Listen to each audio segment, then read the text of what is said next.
कहानी की शुरुआत होती है एक लड़की वाणी बत्रा से, जो अपने परिवार के साथ कोर्ट में अपने बॉयफ्रेंड महेश अय्यर का इंतजार कर रही है।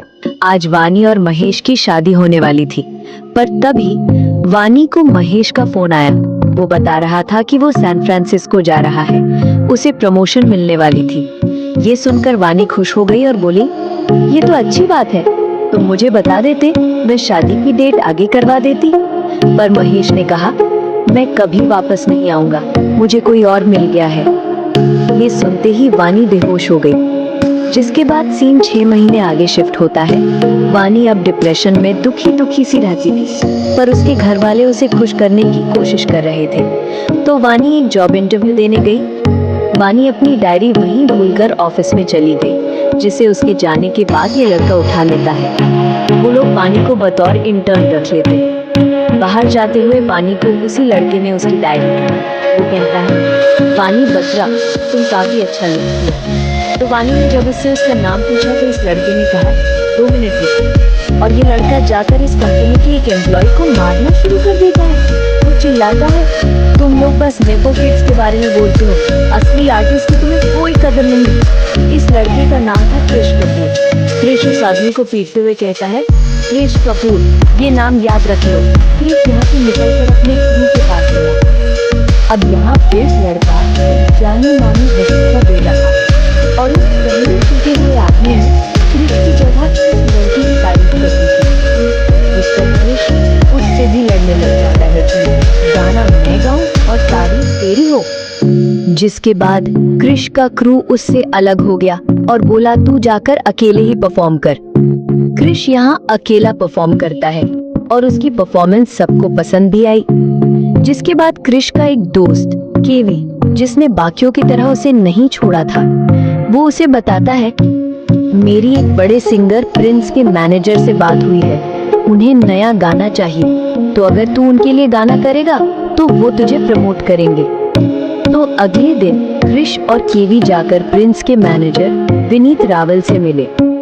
कृष कहता है, देखिए प्रिंस का स्टारडम कम होता जा रहा है और आपको हमारे गाने की जरूरत है, इसलिए गाने में मेरा नाम होगा, गाने के कॉपीराइट्स मेरे नाम पर होंगे और गाने की वीडियो में भी मैं आऊंगा।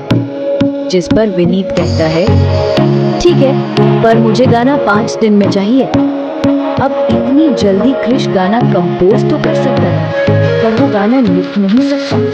और यही उसे वाणी दिखी, जो अपनी कंपनी की तरफ से प्रिंस का इंटरव्यू लेने आई थी और सिक्योरिटी गार्ड उसे लेट होने के कारण एंट्री नहीं दे रहा था। कृष वाणी की एंट्री कराता है। वाणी सीधा विनीत के पास गई, सॉरी, मुझे इंटरव्यू के लिए आने में देरी हो गई है। विनीत कहता है, कोई बात नहीं, अब आप सीधा 2 महीने के बाद आना। तो इतने में वाणी की डायरी से देखकर कृष गाना गाने लगा। ये गाना डायरी में लिखा आधा गाना प्रिंस को बहुत पसंद आता है। उसने पूछा, बाकी का गाना कहाँ है? तो कृष ने कहा, बाकी का गाना तो ये लड़की अभी लिखी। अब गाना लिखने के बदले वाणी की प्रिंस के साथ एक एक्सक्लूसिव पॉडकास्ट से डील हो जाती है, जिससे वाणी की कंपनी वाले खुश हो गए और वाणी पहुंची कृष के साथ स्टूडियो में आगे का गाना लिखने। वो कृष को कहती है, मुझे 8:30 से पहले घर पहुंचना होगा, मैं लेट नाइट काम नहीं करूंगी। कृष ने कहा, ओके। तो वाणी उसे सिगरेट पीता देख कहती है, मुझे सिगरेट से भी प्रॉब्लम होती है, तुम मुझसे दूर रहकर सिगरेट पीना। कृष सिगरेट रखते हुए कहता है, फॉरगेट इट। तो वाणी कहती है, मेरे सामने गाली भी मत दो। वो दोनों साथ में गाना लिखने बैठ गए। कृष पूछता है, तुमने अपनी डायरी के पन्ने क्यों फाड़ रखे हैं, तुम्हें कोई शौक है क्या? तो वाणी को याद आने लगा कि कैसे उसने इस डायरी में अपनी और अपने एक्स बॉयफ्रेंड की यादें रखी हुई थी, उसको डेडिकेट करके गाने लिखे हुए थे, जो उनकी शादी टूटने के बाद वाणी ने रोते रोते फाड़ दिए थे। वाणी यहाँ कृष के साथ बैठकर भी वही सब याद करने लगती है। वो आगे कुछ लिख ही नहीं पाती। वाणी कहती है, मुझसे इतनी साइलेंस में कुछ लिखा नहीं जा रहा। तो कृष गुस्से में यहाँ थोड़ा सा म्यूजिक चला देता है, लो अब लिखो।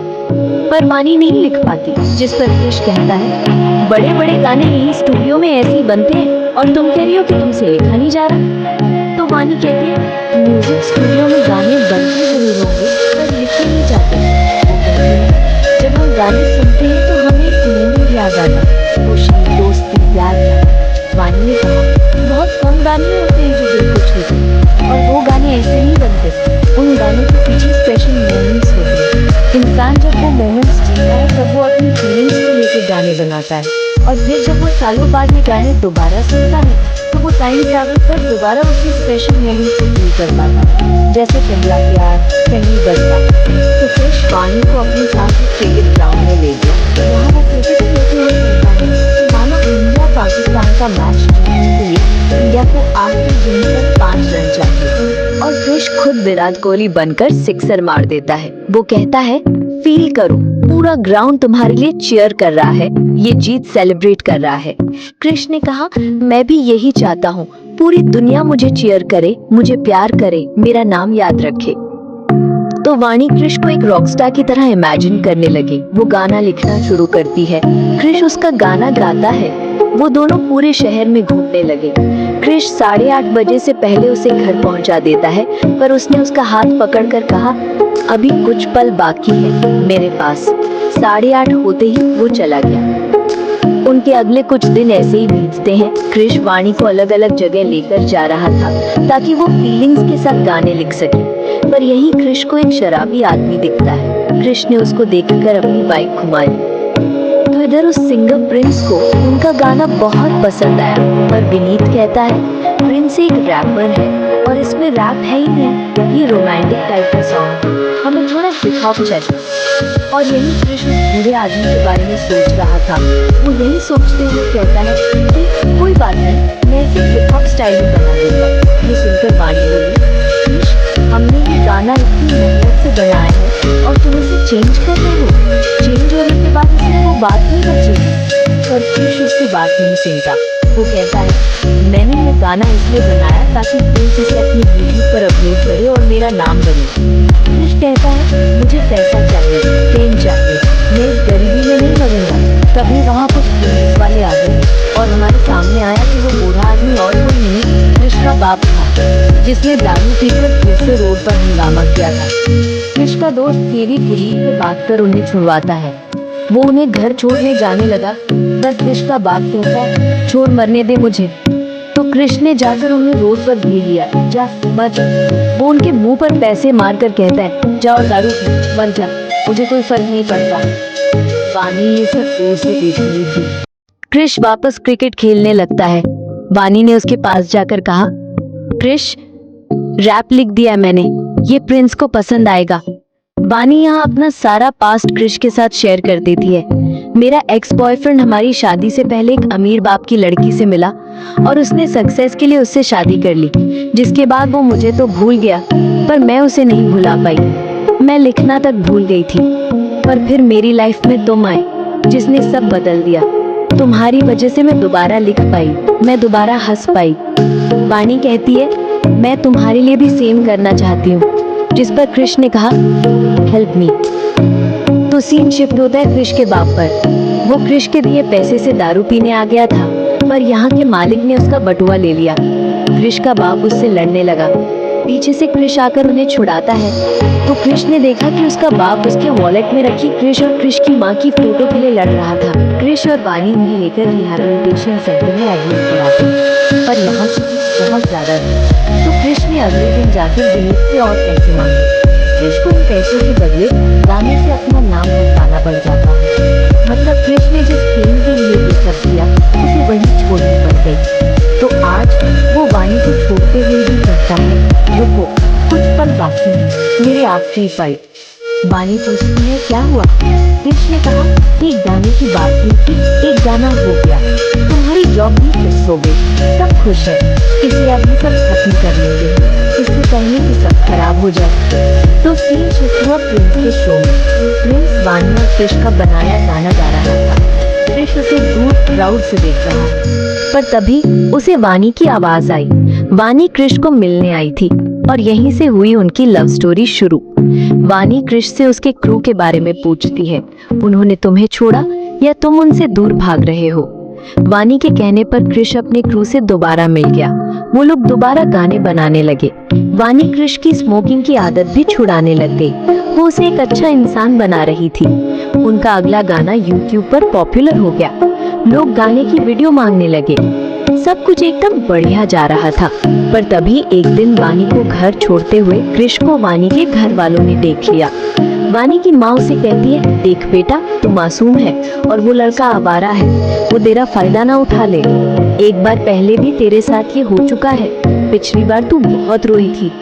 तो अपनी मम्मी की बातें सुनकर वानी को फिर से अपना पास्ट याद आने लगा। नीचे से कृष भी वानी का बैग देने ऊपर आ चुका था। वो भी ये सब बातें सुन रहा है और इन्हीं बातों के असर से वानी फिर बेहोश हो गई। उसे होश सीधा हॉस्पिटल में आया। कृष भी वहीं था। वानी के पिता उसे कहते हैं, जाकर मिल लो। पर वानी की मम्मी ने कहा, क्या शादी करेगा इससे? कृष कुछ नहीं बोलता। वानी की माँ कहती है, छोड़ दो मेरी बेटी को, मेरी बेटी टाइम पास नहीं है। तो कृष ने वानी को अंदर जाकर पहली बात ही यही कही, चलो शादी कर लेते हैं। पर वानी ने कहा, क्या कृष, तुम्हें शादी का मतलब नहीं पता है? वानी ने कहा, तुम चाहे अपने सपने पूरे करो, शादी आज नहीं तो कल हो जाएगी। नहीं भी होगी उसका रिग्रेट नहीं होगा, पर रिग्रेट होगा तुम्हारे सुपरस्टार न बनने का। वानी के कहने पर कृष अपने रिव्यू शूट करने गोवा चला जाता है।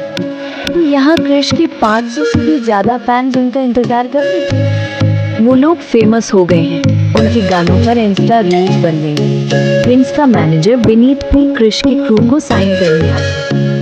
पर तभी वानी का डॉक्टर टेस्ट हुआ और इस टेस्ट में सामने आया कि वानी चीजें भूल रही थी। उसे आज की डेट नहीं पता, अपने छोटे भाई की उम्र याद नहीं, वानी को कुछ टाइम पहले बताई बात भी याद नहीं आ रही। ये बीमारी इस उम्र में बहुत ही रेयर थी। उसे अल्जाइमर हो गया है। डॉक्टर ने वानी को कहा, आपको सबको इसके बारे में बताना होगा। धीरे धीरे आप और ज्यादा चीजें भूल जाओगी, लोगों को भूल जाओगी। तो वापस घर जाते जाते वानी को कृष मिला। कृष उसे कहता है, वानी, मेरे वहाँ इतने चाहने वाले थे, पर मैं खुश नहीं था क्योंकि तुम वहाँ नहीं थी। वो कहता है, वानी, मैं सिंगर तो अच्छा पहले से था, पर अच्छा इंसान मुझे तुमने बनाया है और मुझे तुम हमेशा के लिए चाहिए, फॉरएवर एंड एवर।